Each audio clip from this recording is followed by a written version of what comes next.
Welcome back, everybody, to another episode. My name's Emery Wolf.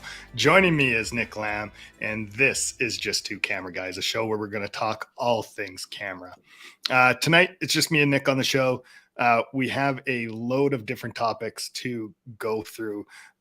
Everything from some follies, our own follies and the Oscars, to some stuff about Canon, Netflix, and eventually, I think kind of our big topic's going to be about how to become an expert or a recognized expert, and where Nick and I how we feel about that. Do you know what, Nick? Let's talk about the most topical thing. Your right lighting? Off the hop. My lighting or yours? No, the Oscars. Did you watch the Oscars? No. Me neither. But I bet you know one thing, excuse me, about the Oscars. Yeah. Now, is that sad?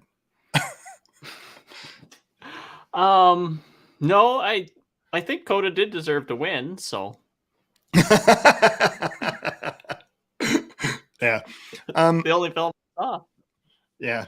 I was talking more about the slap, and that's kind of what I feel like that's like the I don't know, it's just sad, like that's what it's become, where that's the only thing that's interesting about it. And I kind of even wonder if like the Oscars or award shows are even really worth it anymore. What are your thoughts on that? Well, I've always wanted to do an award show. I've been telling you that we need to come up with the Just Two Camera Guys awards forever. The problem is it's hard to think up categories. It's hard to think up nominees. The whole thing is quite difficult to get off the ground, but so I can't make fun of their award show because I've been wanting to do our own for a while now.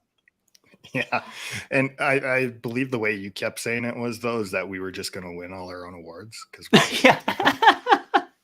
Well, no, I was thinking at first we could do it as a way to get guests on the show. Like, oh, congratulations, you've won the commercial of the month for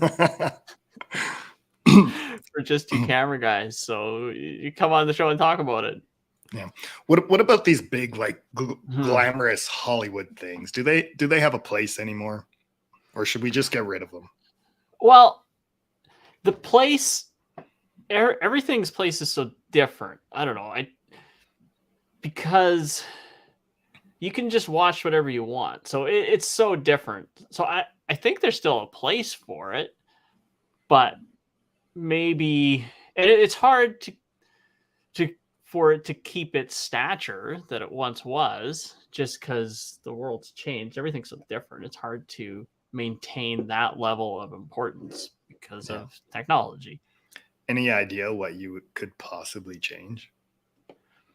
So, if I was reimagining it, if they came up to me and they said, hey, what's one idea that you would have to change it? Yeah. Is that what you're saying? Yep. I would probably say, I don't know. I think that would be my answer too. And that's why I'm kind of leading towards like, maybe we should just end these things.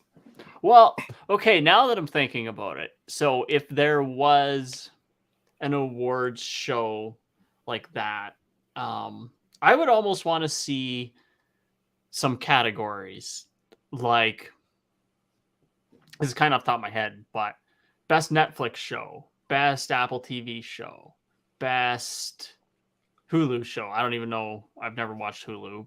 Best Disney Plus show. And then maybe best show that went the traditional route straight to theaters. I don't know. That's the one idea that I can think of. I think I would try to change the format a little bit and make it more of like the digital age, and try to include things like from social media into it, and getting people involved and getting people actually doing stuff. Like why they don't have like a fan favorite award. Yeah, the fan favorite, that's a good, although voting is so difficult. Yeah. So I feel like that can be rigged. Well, and fan favorite stuff could turn into like I don't know if you remember the fan favorite John Scott moment in the NHL when the fans voted for John Scott to be out there, and he was basically like a career fourth liner. Did he show up? He did, and he actually won the MVP of it. I'm just thinking about it. We got a comment here from our good buddy Ryan. He said, "How about instead of best of the best, it was all about best of the new talent in multiple genres. Once you're disqualified from winning again. Once you won, you're disqualified." Yeah, that's a good idea. Oh, you did put that on. I was like, hey, you should put that on so we can see. I know what I'm doing here. Yeah. It's interesting. I think something does need to change about them. I don't really have an answer. And it is kind of sad that, you mentioned a show like Coda, which actually looks really good. Like it looks like an entertaining show, even though it's a remake. And I want to see it, but then something like The Slap just overtakes it all. And that's a little bit sad. I loved Coda. I thought it was great. It reminded me of like an early 2000s slower paced comedy / drama that just it was able to just slowly progress along. I don't know, it was a fantastic show. Yeah, I watched Power of the Dog, which was one of the other ones in there, and it was like your typical long drama. There honestly wasn't much of a story to it. It was kind of boring and dull, but it's like everything the Academy likes. So like I wasn't surprised it was nominated, and I'm happy something like Coda won because it's kind of got like that feel good movie of the year type vibe to it. Something more along the lines of like Cool Runnings, and I love Cool Runnings. It's a feel good movie every year, in my opinion. Yeah, so I'm not giving away too much, but Coda has the classic feel good scenes in it where you're just like, yes. Yeah. While we're talking about Blunders and the award shows here, I'm going to talk about maybe one of our other downfalls, Nick. It was about a month ago. I started giving you some jazz about not following our Facebook page. Mm-hmm. Do you remember that? I do. And were you following our Facebook page? I am. Yeah. Apparently, when you look at followers, your owners of the page don't show or don't count as followers. So I was too dumb to even look up myself to see if I was a follower, and just assumed Nick wasn't following and just gave him grief about it. Yeah, it was pretty funny. So that was my bad. But hopefully, do you know what? Maybe some people out there can learn from my mistakes. Hopefully. Meanwhile, I thought I had all these like clever, funny jokes about you not following our Facebook page, and they just all turned out wrong. And then Nick you did apologize for like a week. Yeah. But yeah, I actually thought it was pretty funny that I couldn't catch up on it. One other blunder, Nick. You guys with Leroy and Leroy. Yeah. You sent me a text one day saying that you've got one video with 270 views on it, and you couldn't figure out why. Did you ever look at your analytics? And sorry, 270,000. Yeah, on Facebook, because it's just abnormal for Facebook to be that high right now. Yeah. Did you go through your analytics? Yeah, I went through all the stuff, and it's bizarre. So the only thing I can think of is it got shared to a Facebook group, but it was a private share that we can't see, and that's what's happening because none of the numbers match up to the amount of views that it has. It doesn't make any sense. I accused you of just like clickbaiting it. No, it wasn't. And that's why. Well, it seemed like clickbait. So you post a video to YouTube to Facebook with the title, "This was banned from TikTok," and you don't think that's clickbait? No, it was bad. That was pretty for performing dangerous acts. And actually that's the other thing. What was he doing in the video? What was like the thumbnail even? So in the video, it was based on a true story, because at Banff they've got these outdoor fire pit kind of areas. Yeah. But it's like, so it's got a bench, and then inside there's a big fire pit. And I was looking at it and I was like, wow, that fire looks so real. That's crazy. And I just kind of like stuck my hands out there and I was like, oh, wow, that's a real fire. And then we were like, oh, that's a funny video. So it's basically an image of Leroy with his hands like going towards fire Yeah. with "This got banned from TikTok," and you still don't think that was clickbait?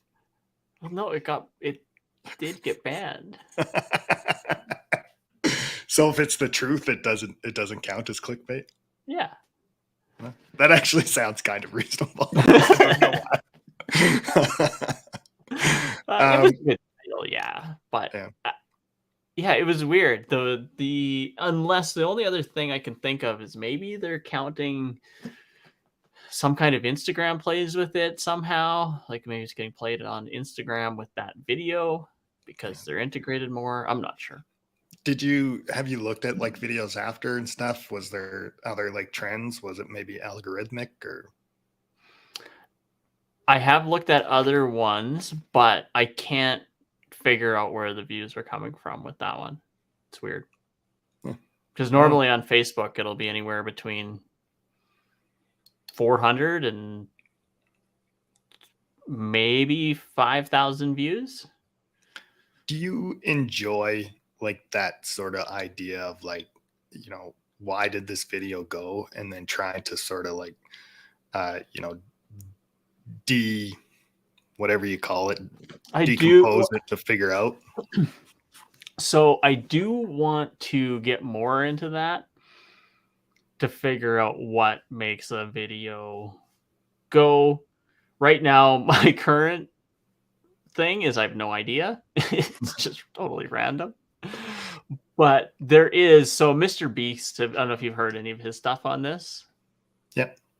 So he's really dove into what makes a video go viral and all the different elements that go into it. But I do want to understand that for short form a little bit more, because that I haven't seen the talk or the structures that make that happen. Interesting. Yeah, Mr. Beast is kind of all out on his own, and like what he does it well, and it obviously shows. Mm-hmm. I watched a good thing on like the economics of Mr. Beast once, and it was super fascinating how they're making money, how they get through like taxes and stuff like that too. It's some pretty crazy genius kind of stuff. So they're for as dumb as they can seem at times, it's actually extremely smart. Oh yeah, no, I like the way, I don't know, the way his personality, kind of the way he comes across. I really like him because he's very philanthropic oriented. He cares about let me phrase it a different way. He doesn't care about making money so much, because he basically said that he's pretty much the poorest of the famous YouTubers, because he basically puts everything back into his next video. Yeah. Moving on, let's talk about a few, I'm going to call them future things, because these are things that are kind of changing over time. Let's talk about the simplest one first. Canon released, or I should say Canon rumors, put out this roadmap thing for Canon lenses, and they're saying they're going to have 32 new lenses by 2026. Even your face right now is just it's a little dumbfounding, isn't it? I'm guessing that it's a cash grab. Is that, I can't think of anything else.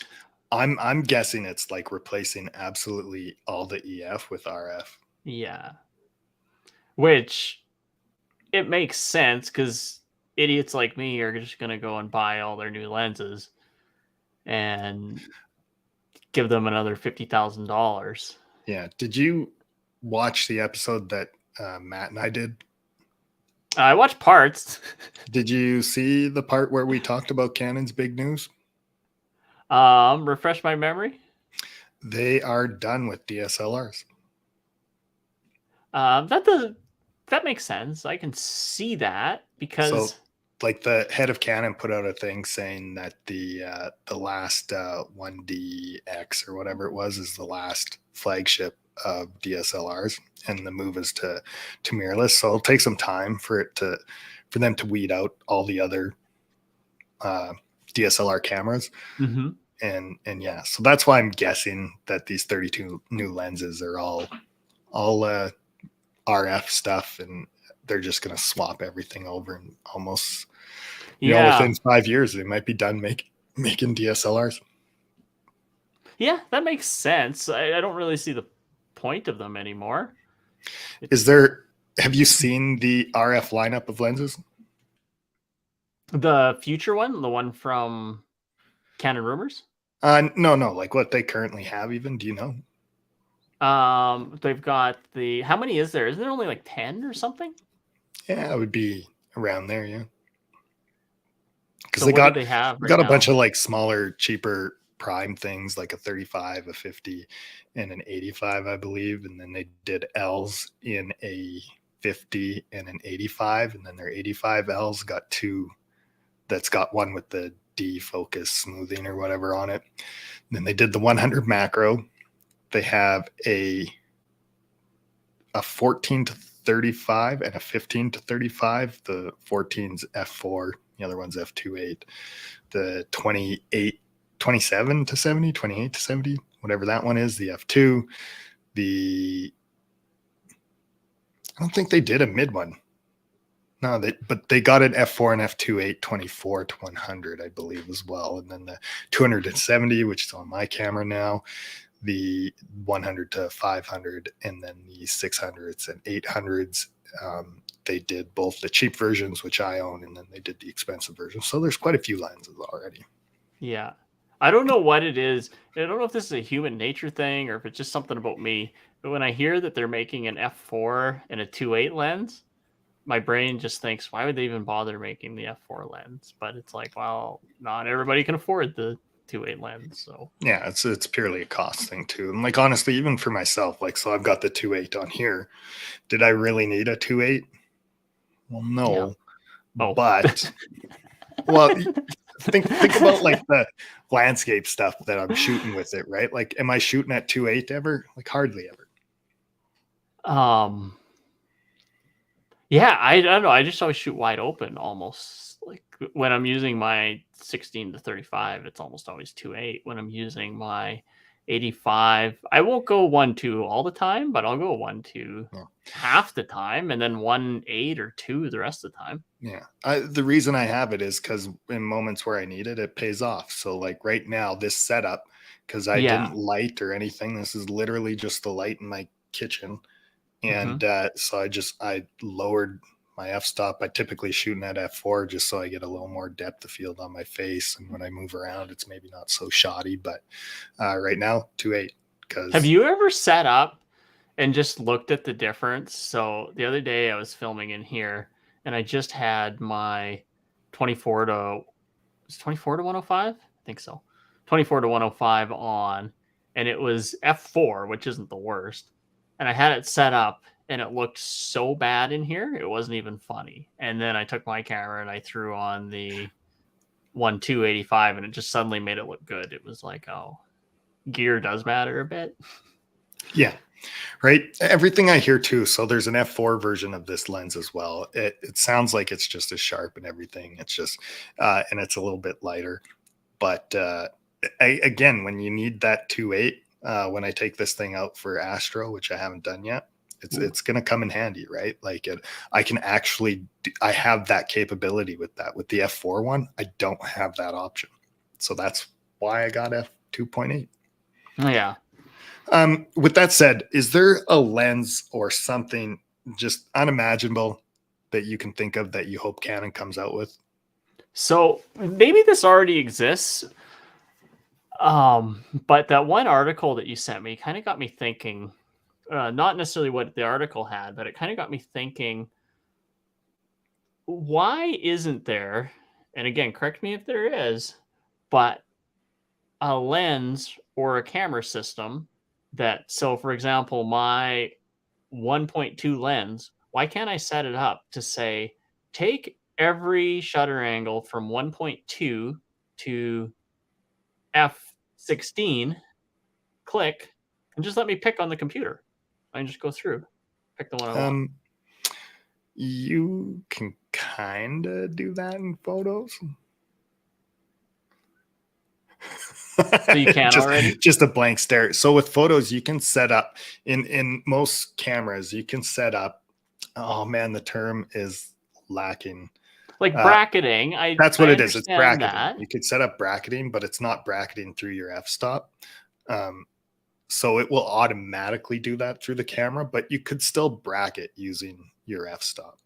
You just have to sort of manually do it. You would take the 3, but especially with a mirrorless now, I feel like you could set it up. I guess it would be processing power too, but you click it once, it could buffer, because if you can take 24 frames a second on some of these cameras, why couldn't you push the button once and it takes 12 images in half a second, and then you pick the 12 that it brackets, and then you just select on your computer after which right in Lightroom the one you want. The iris control, the f-stop on these things are electronic now too. So honestly, I might have just not looked at it, because if I manually bracket my stuff all the time. Like I'd set it rather than have the camera do it. But I wouldn't be surprised if it's not on there. Yeah. The other thing, I think like a more practical use of that, and it's almost the opposite of what you're saying, is when people focus stack. Yes. So it's the same thing, except instead of shifting your f-stop, you're wanting to shoot maybe a little more wide open, or maybe you're got your whatever thing in the foreground a little closer to you than what you can actually get everything in focus and hyperfocal on. Yeah. Then you would focus stack those images together.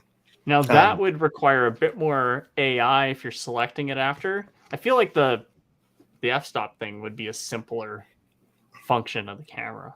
Yeah, but you also have to keep in mind too, the f-stop's going to change like how that image looks, right? Because you'll go from a shallow depth of field to a much larger depth of field, depending on what you're doing, and depending on your lens, right? So like shooting, my fisheye lens at 3.5 or whatever it goes down to, like it almost doesn't matter. Like almost everything's in focus, right?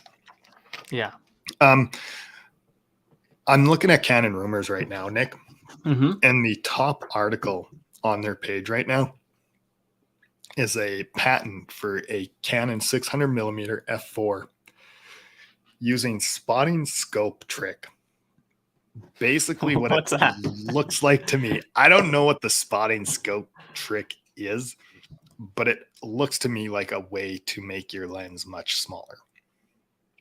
So maybe like some refracting mirrors and stuff like that. Okay. A micro or a mini 600.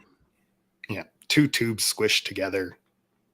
And then it looks everybody like seems to be loving the, what is it? What's the lens you've got? That 800? Well, the smaller one it's not the 1:4, but it's the 70-200. Right. How small that is. I wonder if that's because when it compacts. Well, and that's what I think, right? So even like I said, the f4 of this version lens is it's even smaller than the one that's on here, right? Like, so it's all about getting things a little smaller and more compact. So like you take my 800 lens, which like you could shoot that handheld and it's okay. Like, can you think of another 800 lens you can do that with? Like, no, that's not a thing. I took actually, it's probably one of my favorite shots of the year. I took a photo of a moon late one night after hockey, just trying to see what the lens could actually do. And it's one of my favorite shots, handheld, standing outside. Really? Yeah. It's absurd. I had, there was a nice sunset out of from our living room / front deck area. Yeah. And Ruth went and ran and grabbed her camera and started taking pictures. And I was just like, no daughter of mine's taking a picture of the sunset from inside, reflecting through the window. Yeah. It's like, get outside, take it.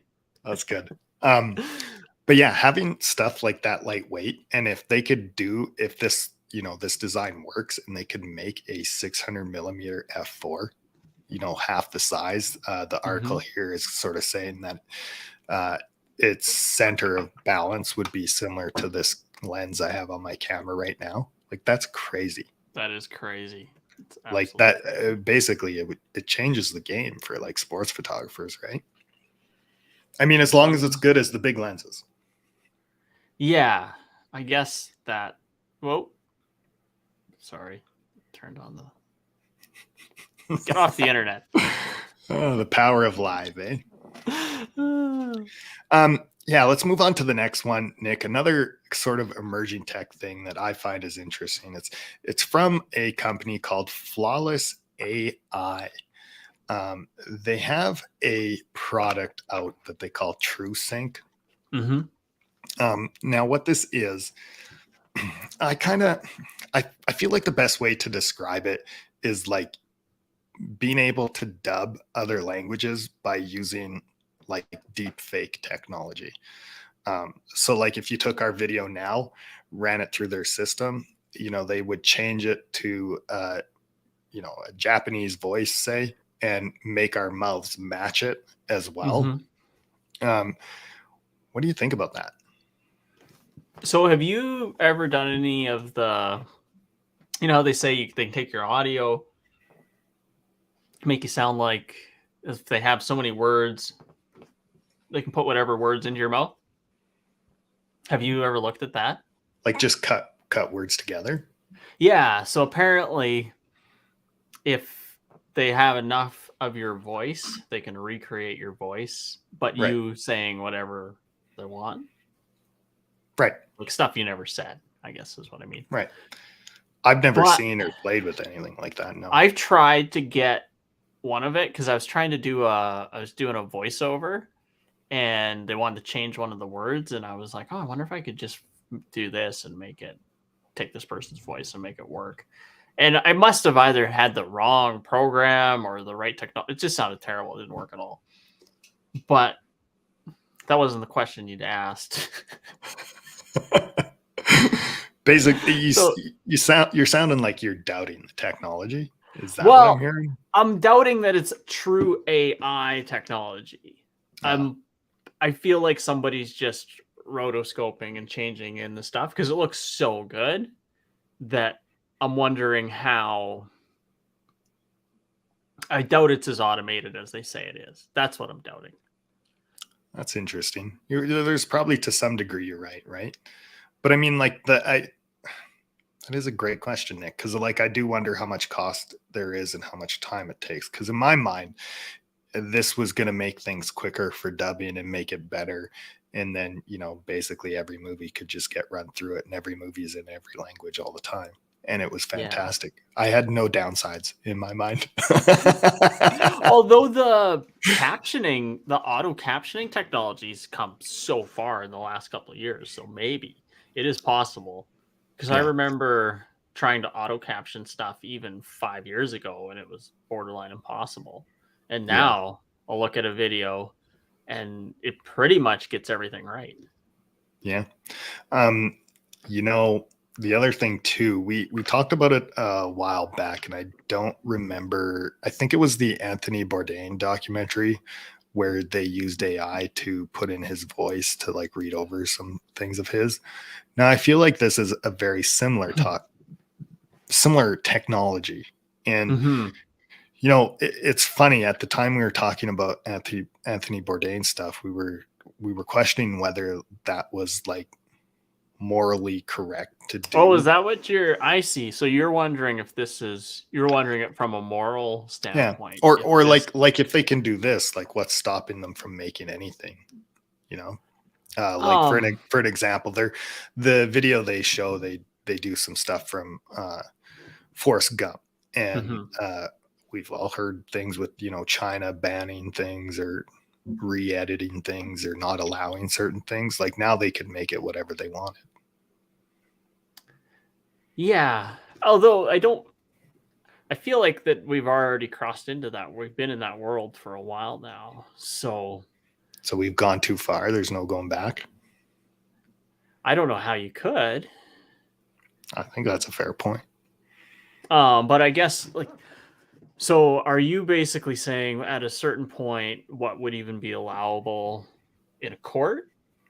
Is video even relevant necessarily? Like, is that the road you're kind of going down?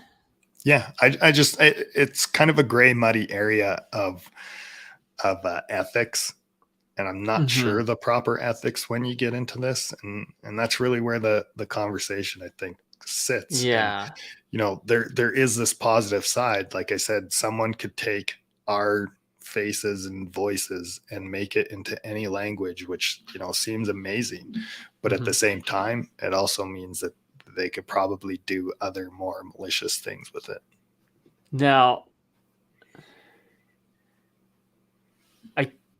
I could see how it would be a problem, especially if it was a court case where somebody put somebody else at a scene where they weren't supposed to be there, or they weren't actually there. I mean, Yeah. Like, I mean, you already have that Tom Cruise deep fake thing that everybody loves, and it's entertainment for people, but everyone has that understanding that it's not actually Tom Cruise, so no one mistakes it for the real thing, right? yeah, yeah. Although the weird part is that we we misremember so much that Yeah, it yeah, I don't know. probably blurs together in the line. Yeah, it could be. You're right. It could be a problem, especially when you combine that with uh how unreliable our brains really are. Yeah, Yeah. it's kind of crazy.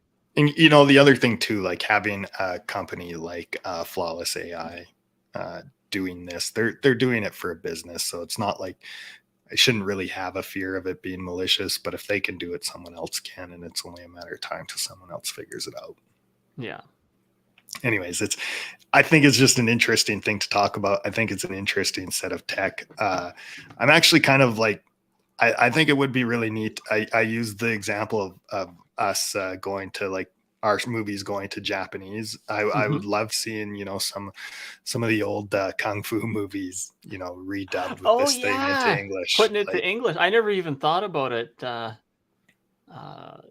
that way around. Yeah, because right now, do you watch dubs or do you watch subtitles? I typically watch subtitles. Yeah, I I can't do overdubs because they're just so bad.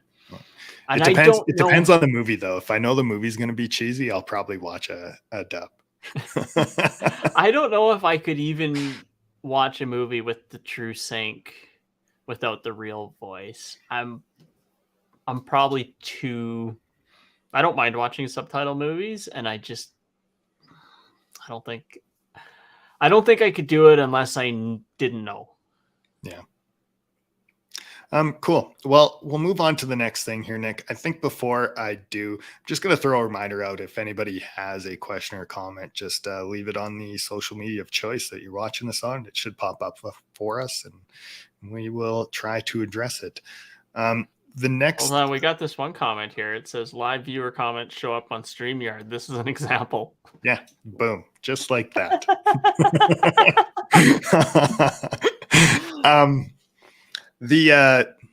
The next thing I kind of want to talk about, it's emerging tech is maybe not the right thing to call it, but Netflix. Up their price to like $1.82. Did you see that? Yeah, I did see that. I already complained about that. Messed up my budget this month. I had to rework some stuff around. You had to empty out your fun money. Well, I had to subtract something from another area. Janice lost some groceries. No, what Netflix has started doing, and I think this is a better move than raising their prices. But basically, they started launching events. Now they've always kind of had events because they've always done like their comedy specials, and like you would go to the special knowing like this was the Netflix comedy event, right? Then they started the Fan Expo, which they call Tadum, I believe is what it's called, kind of like Tada except Tadum. And now they're doing they did this what they called the Queen's Ball, which was a 90-minute thing for fans to dress up like they were part of the show Bridgerton and go and sort of like take part in it a bit, like this sort of event with it. Wow. Yeah. I really like this is a great idea of like immersing fans into these shows. The other thing they are doing, which they didn't really talk about, but I don't know if you've noticed, if you log into Netflix online, they have a shop. So you can buy merch as well. So I don't know who's buying their merch, but I guess if you're well, a it would big be like Netflix fan. for the shows, right? Like I Oh, think for I've the seen like some shows. Stranger Things bunny hugs and stuff. That's smart. Like your favorite hockey team, but Yeah. you're just a big fan of. Yeah. For Yeah. our one viewer, a bunny hug is a hooded sweatshirt that both Nick and I are wearing right now. We just call them bunny hugs out here. Did I say bunny hug? I did. Okay. Anyways, I think like this is the direction Netflix needs to go. I think this is the direction, like if they want to keep fans, they want to get people involved. This is the way to do it, not by raising their prices. Yeah. Well, so I'm kind of torn on this other idea. Speaking of prices, what about 2 different streams? One stream free or $5, $10 advertising. Second stream, 1871 or whatever ours costs. No advertising. No. I hate advertising, man. But I keep saying this to you. I'm like, don't you remember YouTube when there was no ads? And you keep saying no. And I'm like, that was YouTube's glory days. Now it's horrible how many ads there are. I disagree. I think there needs to be more. You like the ad? More influencers making more ads too. Well, I think you guys should be making more money than what you are from it. No, that's obviously a very biased take, a very self-interested take. But yeah, I think like this is the right approach. Like, don't raise your prices, but offer fans something to get involved with and make extra money there. And because you're gonna make money on this Queen's Ball, you're gonna make it in merch. Like I've been looking for Unsolved Mysteries stuff, right? Like you'll make your money on that as well. Throw some ads in there, have a second tier. You're the worst.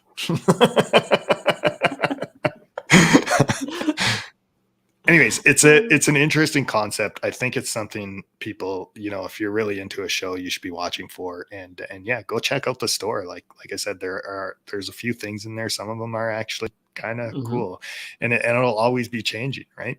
Yeah, LeroyandLeroy.com, lots of merch. Yeah. How's your merch sales going?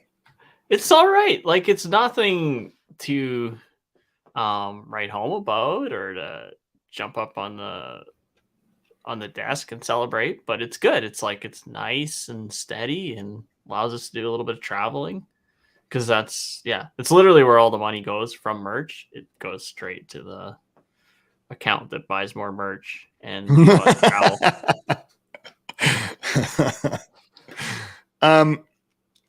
Do you know what? I've got one other topic I want to talk about before we get into the recognized expert topic. I come across a couple articles, Nick. I didn't really share them with you, but I'll kind of go through it. They were basically questioning whether phone cameras are too good. So sort of the things that they were kind of pointing out is like, they were almost even questioning, like, can you call them cameras? Because it's all like software stuff. And that's what's causing like a lot of the weird things. But I still think they count as cameras. I'm not too worked up about that. But I do get worked up about some of like the weird artifacts, I'm going to call them. Like effects? Is that what you're referring to? Yeah, or like how the program chooses what it wants to do. So this is my iPhone mini. You can see the two lenses on it, right? So one of them is a super wide lens, sort of like the first thing. Have you ever seen, do you have an iPhone with a super wide lens? I don't think so. No. So when you use the super wide lens, it gets this like super, super distorted view on the corners. Like, you know how your wide lens sort of distorts it a little? Yeah, it's not too bad though. This is like 10 times worse. Really? Yeah, it's like it's beyond, it looks gross. The distortion is bad. The quality of it's bad in those corners. So it's like it's almost not even really worth it in my mind. I mean, it's fine. It's fairly everyday user. I'm sure it's not a big issue, right? One of the other things it does, so when it switches from cameras, there's kind of like this weird jump in it.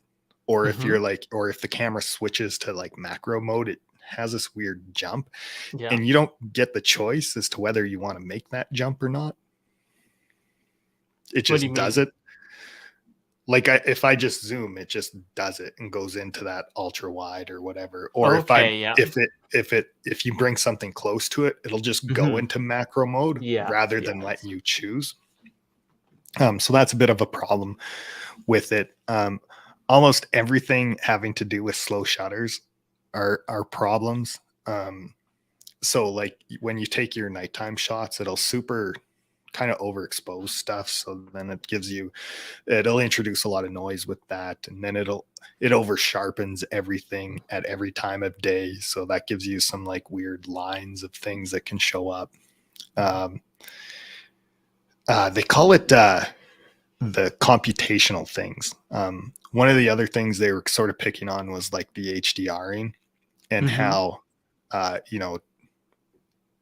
three cameras ago, the HDR on it, you still have like blown out spots, but now like just regular mode is even like HDR in it because there's like no blown out spots. Or they talk about like how portrait mode cuts out around you and how it blurs and how it looks different than what this lens looks like or what your lens looks like. There's some concern that that's going to become the trend of the future, and that's what people are going to want. So you're going to have these like big, beautiful lenses that do beautiful things and losing out because of a trend that your iPhone cuts out your head weird. I don't know. It seems weird. But at the same time, like 9 times out, it's like 99 times out of 100, they're going to work and they're going to pick the right things for you. And then we've kind of lost the art in it. That was the other concern. Is anything out of that rant jumping out to you? Yeah, well, a couple things. So that's interesting that it's moving that way, because maybe it's just my iPhone, because I basically just use it to capture, it's just like memories, right? I'm just take a photo of something so that I can look back and go, oh, I remember that. Or half my photos are on my license plate, so I can plug it into a parking meter. But the art of it, I don't know, is that losing the art of it, or is that making that art accessible to more people? I think that's a valid point, right? Like it really does make it accessible to more people. Because right now, if you want to get a blurry background, you have to understand what the parts of a camera are. So you have to understand that when you go you make the number lower, it's going to make the background blurrier. And then you also have to know, well, how if I'm making that number lower and the background blurrier, it's going to make it too bright. So how do I make it less bright? How do I turn down the brightness? So you have to know some technical knowledge, but not everybody likes figuring out the tech behind it, and not even in a bad way. Some people just want it want it to work, right? Yeah. But I feel like if anybody is getting like serious about it, like it's a bit of a downfall, right? Yes, yeah. In the same way that when I write a paragraph, I'm not as good at writing a paragraph as my wife is, because she really understands the structure of a paragraph and the English language, and I just don't really care enough. I'm just not that interested. So I think it's probably the same way. Like people, so have you ever used Grammarly? Yeah. So I can punch stuff I say into Grammarly, and it fixes it up good enough, and I'm happy with it. Yeah. Yeah.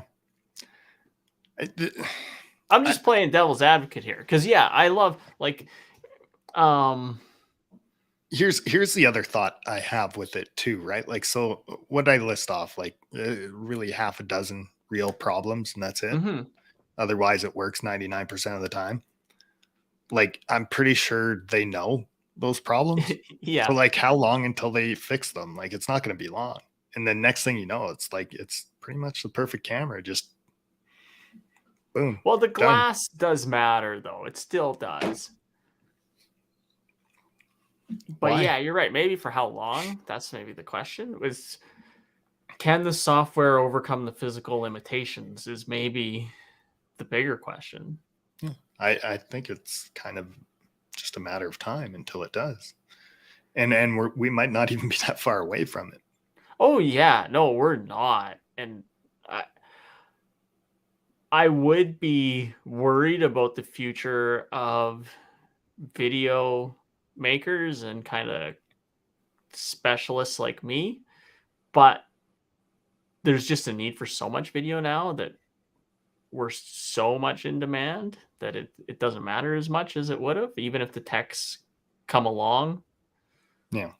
To the point where anybody can use the equipment without studying. You still, here's the thing that is going to change it, Emery, in my opinion, is if there can become the software that will basically edit it for you. Because right now, if I'm in Premiere and I take something that I've shot and I chuck in the audio and even chuck in B-roll that I've shot,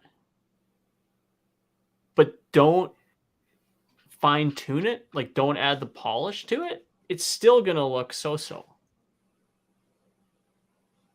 Yeah, that's interesting too.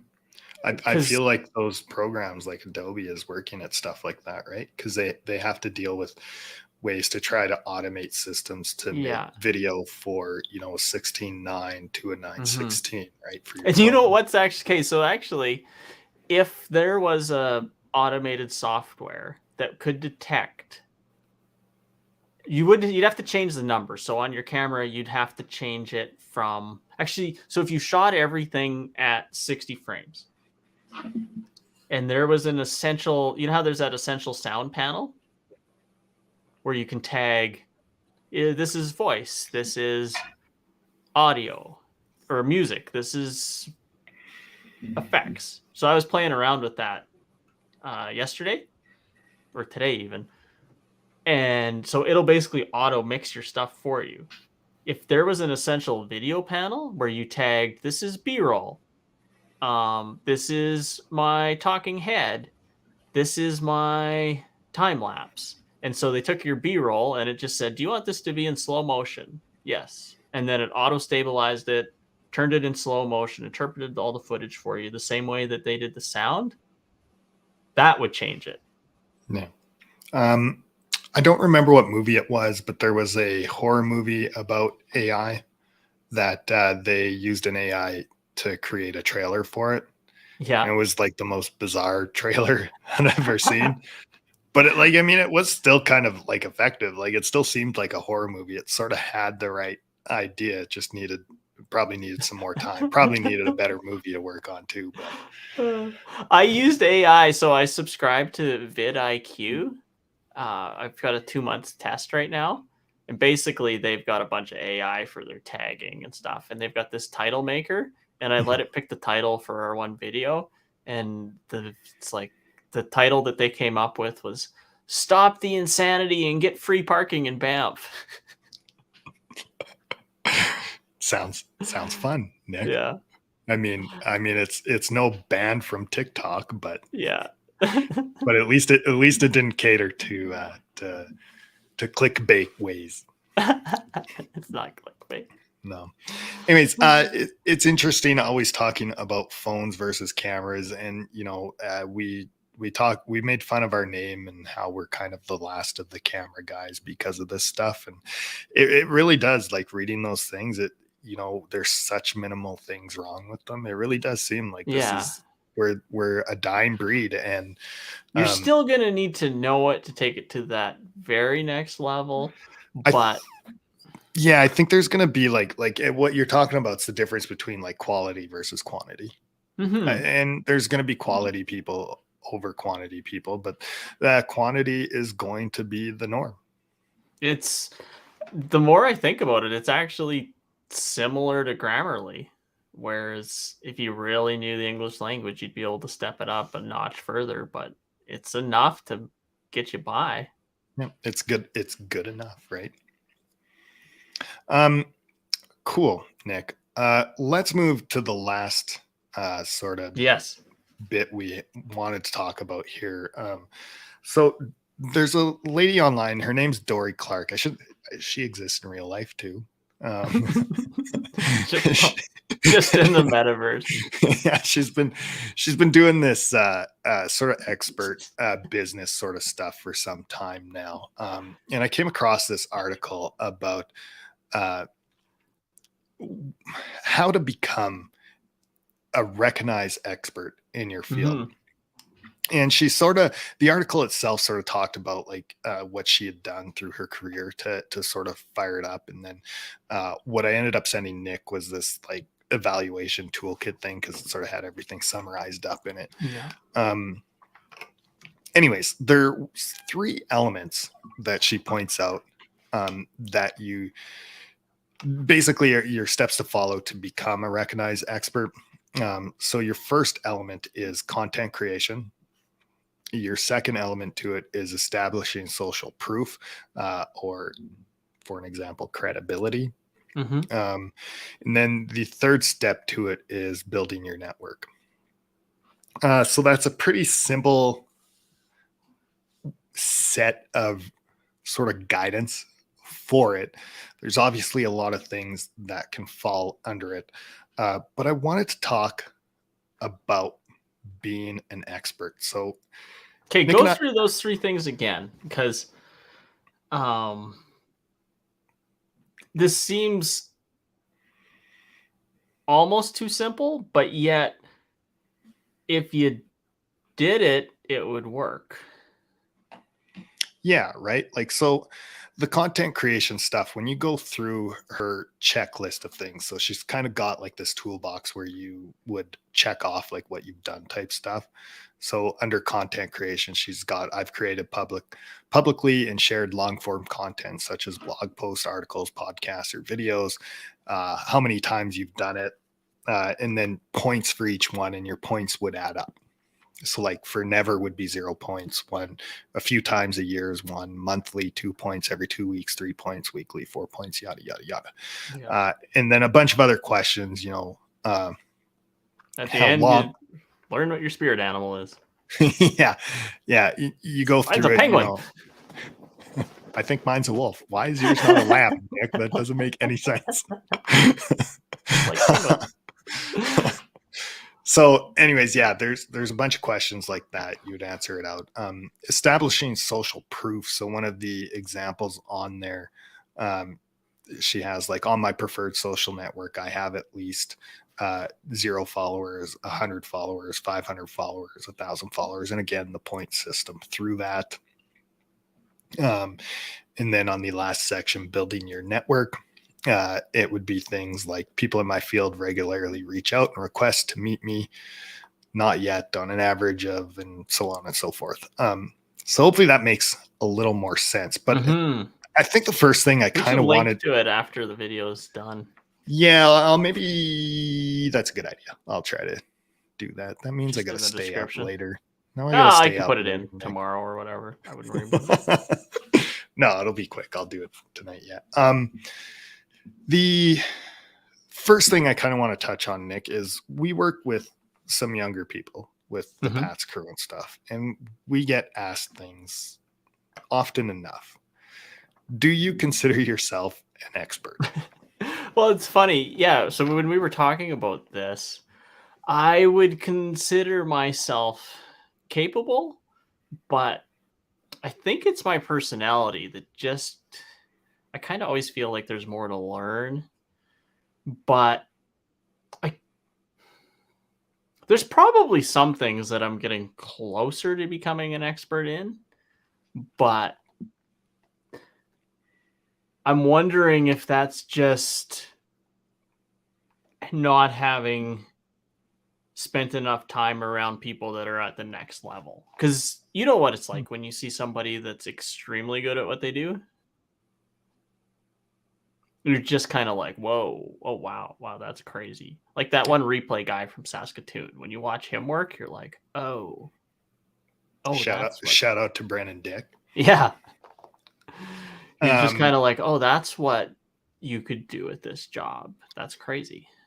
Yeah, and when you hang around those people, it sort of pushes you to do better. Like, I don't know, it's kind of hard to explain, but if you're playing hockey, for an example, and you got someone who's really good on your team, for you to keep up and to make it fun, like you have to try. And eventually, if you keep trying as hard as you have to, you'll also get better and you'll hit, maybe not that elite level, but you'll hit a level, right? Yeah. And even so, this is even from a camera perspective. At the game, I was paying special close attention to Ken's work. And it's just so good. It's just on a different level. The way he was zooming out during the power play and he'd sneak in and out. It was so good. If I was doing that specific camera, it would take years and years to get to that level. Yeah, that's sort of muscle memory. And here's the other thing too, and this is pretty blunt, probably something no one on that Pat's crew has heard. So if they're hearing this the first time, but it always sort of bugs me that people ask us. And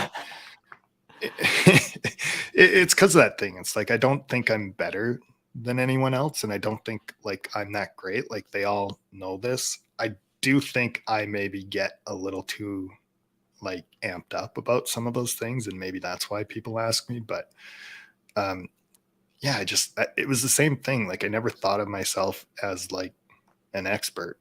And then I read this thing and I was like, 90% of what we're doing with just two camera guys is actually that thing. Part of it is just doing it. Although the other part is that we're not doing it. So if I was to take what would take us is we're not making enough content that's not this live stuff. Yeah. And why do we do live? Because it's easy. Yeah. Yeah.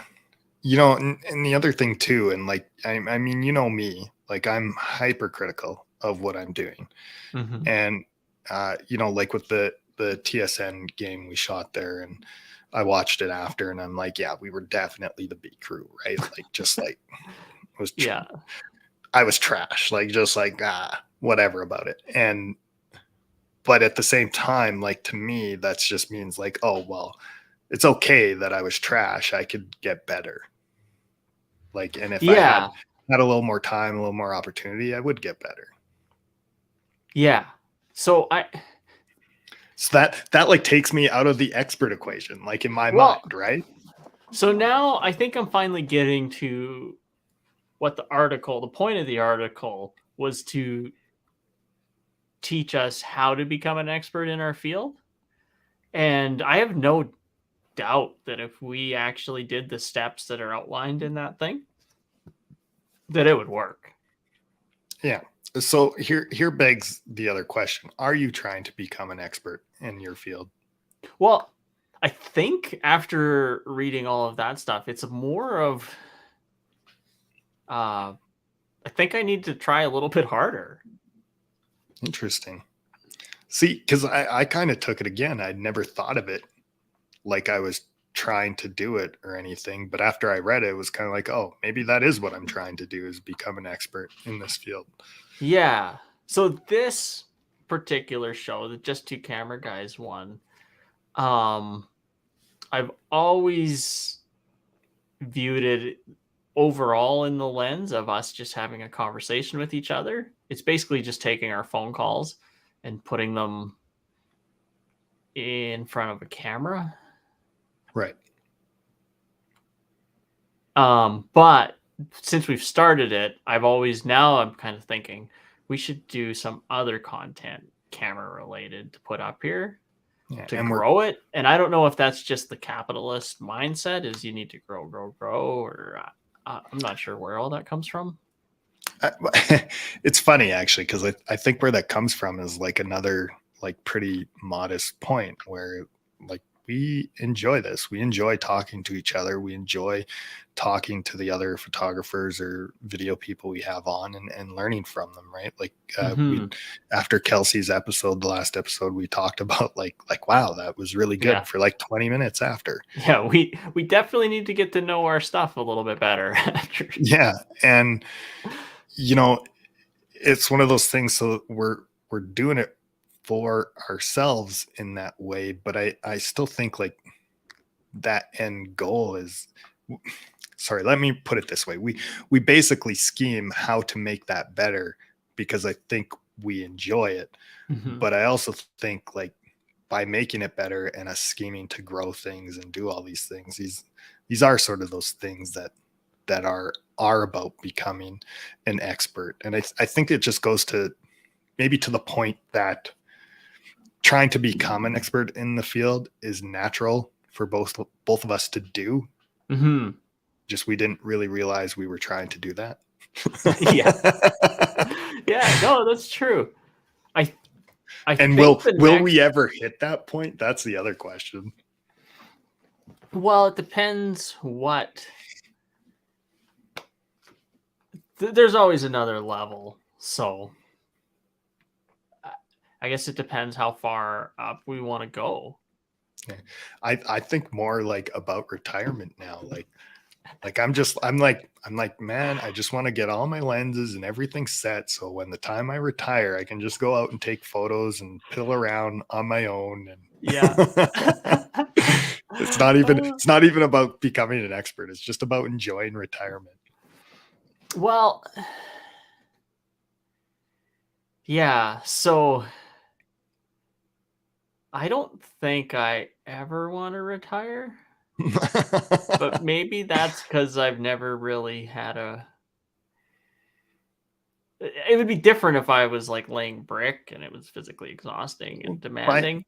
By retire, at some point in time, you're going to be like collecting your old age pension or whatever it's called, securities now, and your whatever you've put away for your RRSPs, right? Yeah, that's your retirement. But if I was, why would I ever stop going out and making content?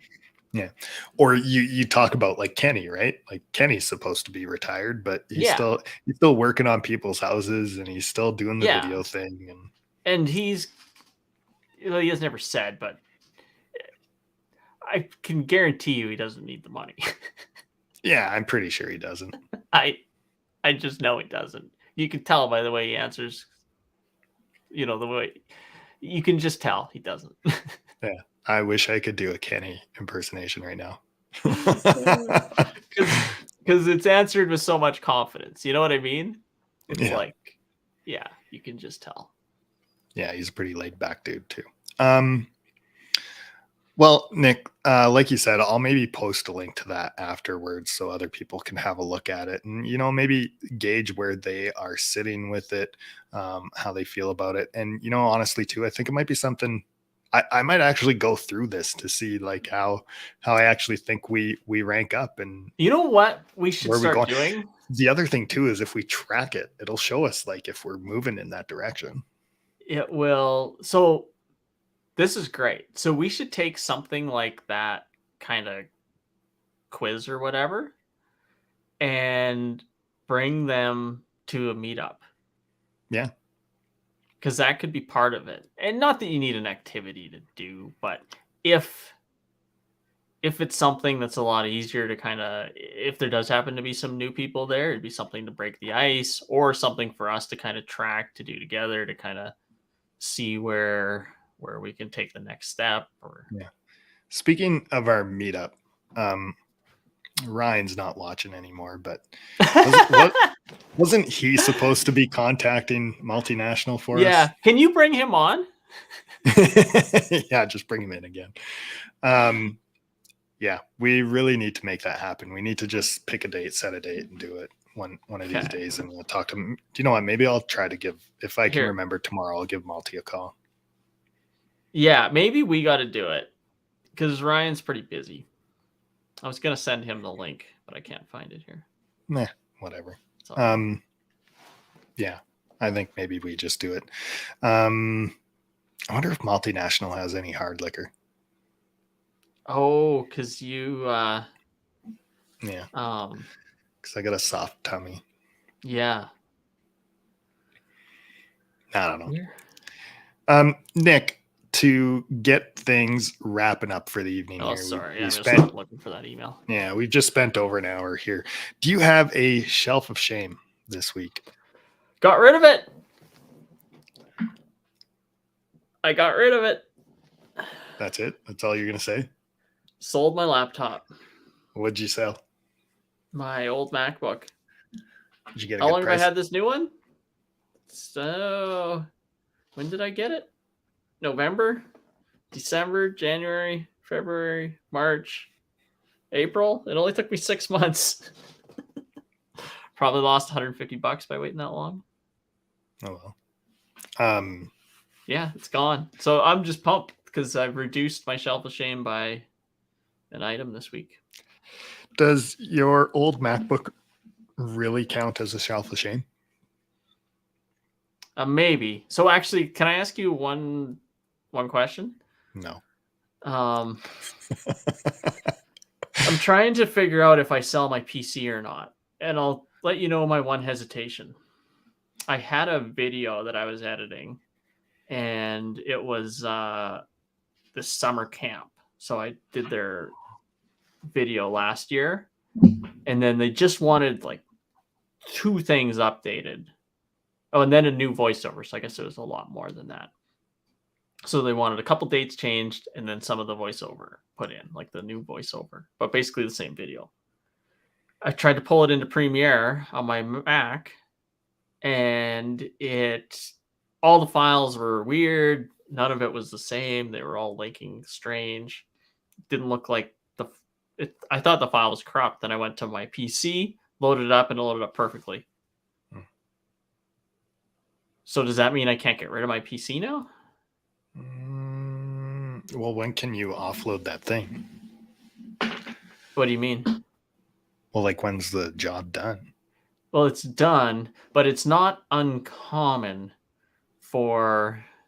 Now that one was like it's a charity that I'll do, so there's no money involved. But it's not uncommon for a business to send me a thing and say, hey, can we change this text or this thing on a project that they did 4 or 5 years ago? Yeah, I don't know. I don't know the answer to that. I feel like that's like going too far back, and things do just get incompatible sometimes. Mm-hmm. When I was doing more of that corporate stuff, I actually wrote it into like my contracts with them that I was deleting things in 3 months. Oh, really? Yeah. So, and the most I would keep is the,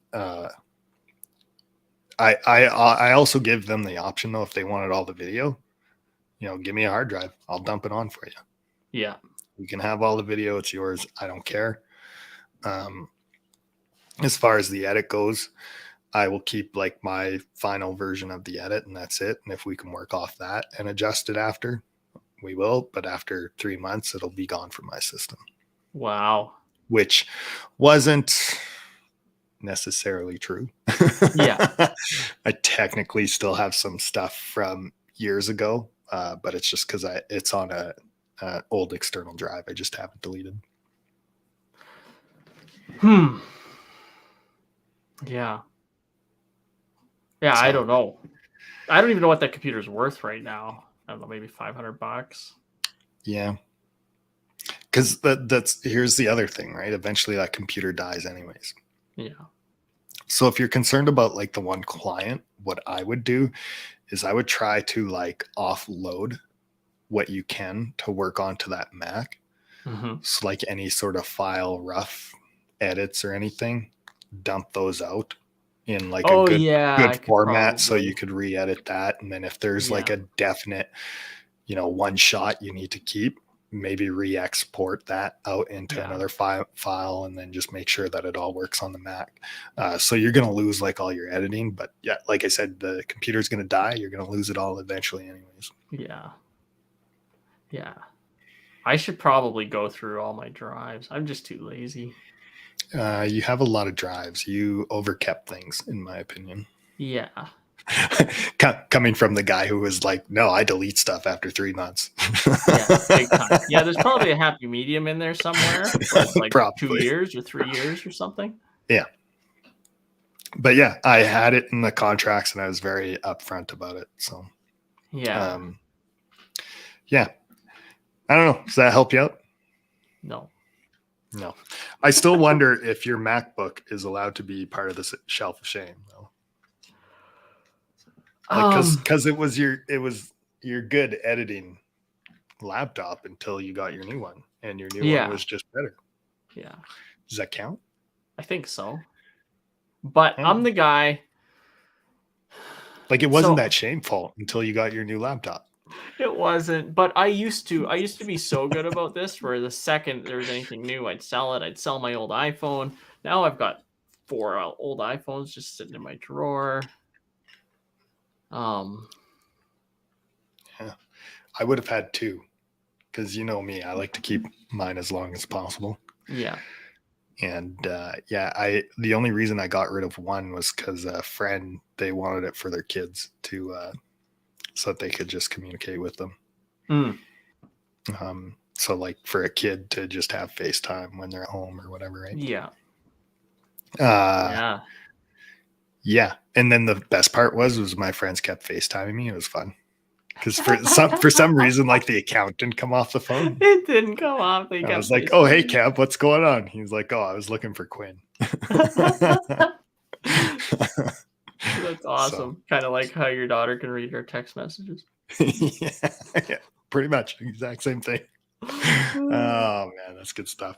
Anyways, Nick, I'm going to show you my shelf of shame. Okay. You ready for this? It's similar to one shelf of shame that you had, but it's right here. That's supposed to be down, I guess. Oh, is that a car mount? Yeah, my little. What's the name of that one? This is the something Gecko. I don't remember I've got the same one. Delkin. Yeah. Now I've used this thing a few times, but awesome. It is a good mount actually, and like I've even thrown like my DSLR on it. Oh, I put my 1DC on it. Several times. It holds it well, but I feel like my time of mounting my camera to my car is done. You know what? Like, and here's the real thing is, like, for what I'm doing now, I have my GoPro and I have the suction cup for the GoPro, and that's sort of good enough. Yeah, you're right, because if I was to mount something to a car, I'd probably want that DJI Osmo Action Cam now. And I probably wouldn't need to put my other camera on the car. Yeah, I'm not doing anything serious enough. There we go. It took autofocus a long time. Did it? Anyway, yeah, it did until it kicked back in. Anyways, I'm just not doing anything serious enough with it, and nor do I intend to. Like, I don't want to sell anything where I'm putting a camera on the car anymore. Actually, that's a bit of a lie. I have one photo I want to do with my brother, moving a car and having an attachment to it, but it's also not going to be that thing. See, I think I just thought of an idea for you.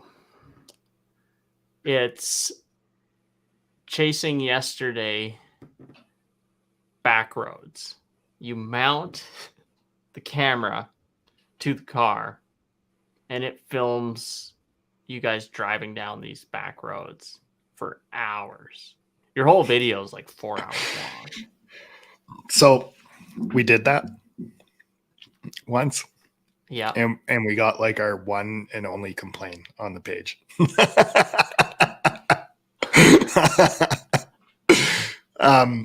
No, that's not entirely true. So what I actually tried to do once, I've got a Theta 360 camera, Mm-hmm.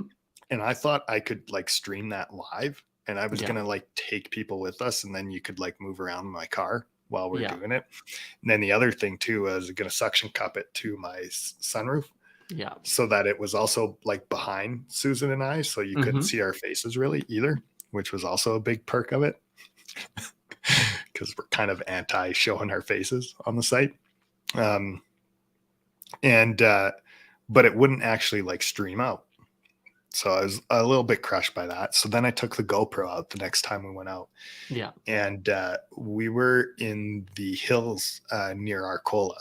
And we're going up the one hill, and like eventually it turns into the park, so like you can't really cross and you got to turn around. So we go up this hill, and there's these turns and hills and up and down, and like it kind of felt like a roller coaster, Mm-hmm. right? And I'm like, oh, that's mint. So I hooked up the GoPro and we did like a couple of runs on it, and yeah, I put that on the thing like this. I think I even titled it like the Saskatchewan roller coaster or something. Yeah. And yeah, someone was like, I don't know why you're posting this. This isn't your thing. See, yeah, this never post this again. It would have to be a YouTube channel only then. Just back roads on YouTube. Yeah. Actually, why is it? Why does that just sound like, yeah, that would probably work? People would just watch that. Because so silly. It would be one of those videos that you'd almost watch if you were just wanting to like go to sleep, or Yeah. Or oh, what was that one road? I wonder if they went out there. Yeah, I could see the value in it. I don't think it would go crazy, but you'd probably have some people watch for hours. Yeah. Yeah. Yeah, one of those things. I don't know. You never know. The other problem I have is just time all the time. So trying to find the time to actually deal with that stuff, because I would love to do tons of videos with chasing yesterday. When I think about set it up to actually hyperlapse, actually. You throw it up on your sunroof, top of your car, put your GoPro in hyperlapse. I did a hyperlapse drive out from Regina to Strasbourg, and then I was gonna record like part out at the Strasbourg spot, and the camera died on me within like minutes. I was gonna say your battery died, didn't it? Yeah, so it didn't really work out, and then I don't know. That's the other thing that happens to me all the time. I'll try these things, and then like it just turns into absolute trash. Yeah. Oh well. I think that's it for us tonight. Yeah. Nick, do you got anything else you want to talk about? No, I think it's good. No. You looking forward to having hockey maybe done for the year? Yeah. It's different. Directing's a lot more painful than operating. Yeah. Yeah, I'm not too sure if we're going to get a playoffs with the Pats or not. I don't think they're out yet, but it's looking like it's heading that direction. And then do you think you'll be working a few games in Moose Jaw? Yeah, I think I'm going to work as many as I can. I have a sneaking suspicion Kenny and I are going to get called for a few games in Moose Jaw too. Yeah. So I'll probably see you in Moose Jaw. Yeah. Anyways, let's wrap it up for the night, Nick. Before we go, what is your last tip you want to leave everybody with before I hit the button to play the outro? Yeah. Charge your batteries. Actually, you don't even have to check your focus anymore. Just hit it on in auto. Put the little square over the face. Let your iPhone do the work. Let your iPhone do the work. Perfect. Have a good night, everybody. Good night. We'll see you later, Emery.